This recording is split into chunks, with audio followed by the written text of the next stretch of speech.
नमस्कार. आजच्या व्हिडिओमध्ये मी तुम्हाला श्री गुरुचरित्र पारायण कसे करावे, कोणते नियम पाळावेत, कोणत्या अटी पाळाव्यात, रोज किती अध्याय वाचावे याबद्दलची संपूर्ण माहिती सांगणार आहे. पण त्याआधी तुम्ही चॅनलवरती नवीन असाल तर चॅनलला लाईक करा आणि सबस्क्राईब देखील करा.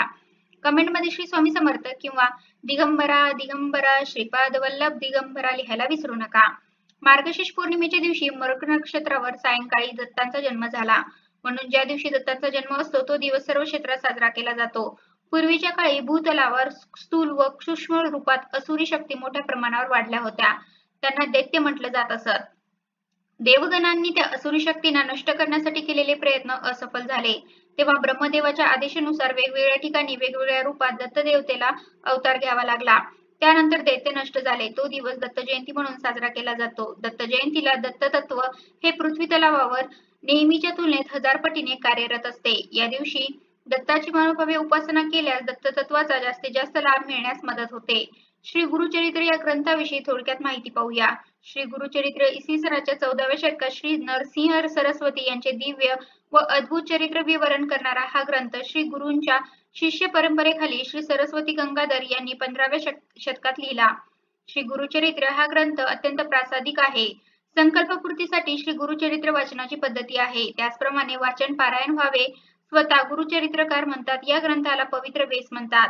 म्हणून या ग्रंथाचे पारायण कठोर नियमाने करावे. याचे नियम या ग्रंथातच लिहिलेले आहेत.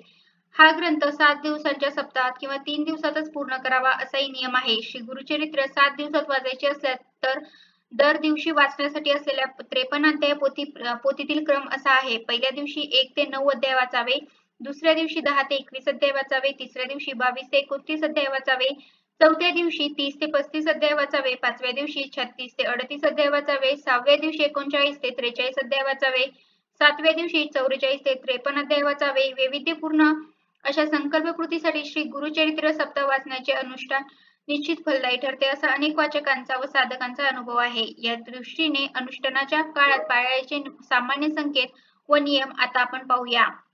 नियम पहिला, श्री गुरुचरित्र 3 दिवसात वाचायचे असेल तर पहिल्या दिवशी 24 पूर्ण, दुसऱ्या दिवशी 37 पूर्ण व तिसऱ्या दिवशी 53 पूर्ण असा क्रम ठेवावा. नियम दुसरा, एका दिवसात समग्र श्री गुरुचरित्र वाचणारेही साधक आहेत. पोथी वाचताना गुरुवारी मृत संजीवनीचे अध्याय वाचू नये. नियम तिसरा, सर्वसाधारणपणे श्री गुरुचरित्र वाचनाचा प्रारंभ शनिवारी करून शुक्रवारी समाप्ती करावी. कारण की शुक्रवार हा श्रीपद श्री वल्लभ यांच्या निधानंद गमनाचा दिवस असतो. अन्यथा भक्तिभावाने केव्हाही वाचले तरी हरकत नाही. नियम चौथा, मुहूर्तवार बघण्याची गरज नसते. मात्र पोथी वाचताना सोहळे जरूर पाळावेत. अंतःकरण नसता पवित्र सदाकाळ वाचावे. गुरुचरित्र नियम पाचवा, अंतर्बाह्य शुचिभूतता राखून हा ग्रंथाचे वाचन करावे. नियम 6वा, सप्ताह करण्यासाठी एकांत स्थळ निवडावे.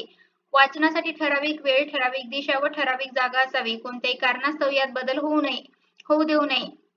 नियम 7वा, वाचनासाठी नेहमी दत्तमूर्ती समोर पूर्वाभिमुख उत्तराभिमुखच बसावे. नियम 9वा, दत्तमूर्ती नसल्यास पाटावर संपूर्ण अक्षता ठेवून त्यावर सुपारी ठेवावी आणि तिथे महाराजांचे आवाहन करावे. सोबत आपल्या उजव्या बाजूला एक रिक्त आसन देखील अंथरून ठेवावे.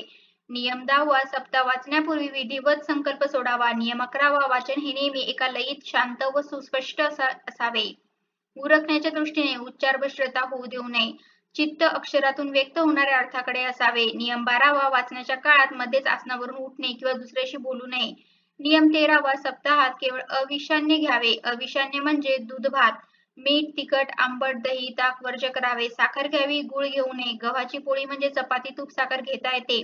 नियम 14, सप्ताहाचे 7 दिवस नित्य प्रातःकाळी काकड आरती, संध्याकाळी प्रदोषकाळी प्रदोष आरती व रात्रीची शेज आरती करावी. दुपारच्या महापूजेत पोथीची पूजा करताना शक्य असेल तर महानैवेद्यात घेवड्याची भाजी असावी. नियम 15वा, रात्री देवाच्या सान्निध्यात चटईवर अथवा पांढऱ्या धाबळीवर झोपावे. झोपताना डाव्या कुशीवर झोपावे म्हणजे संकल्पपूर्तीच्या दृष्टीने संदेश ऐकू येतात.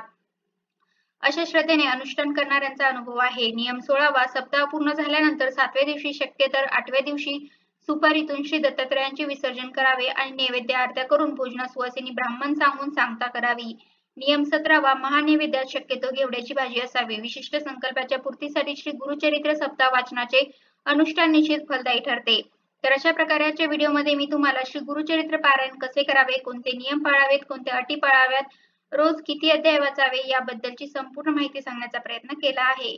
कसा वाटला तुम्हाला माझा आजचा व्हिडिओ कमेंट करून नक्की सांगा. धन्यवाद.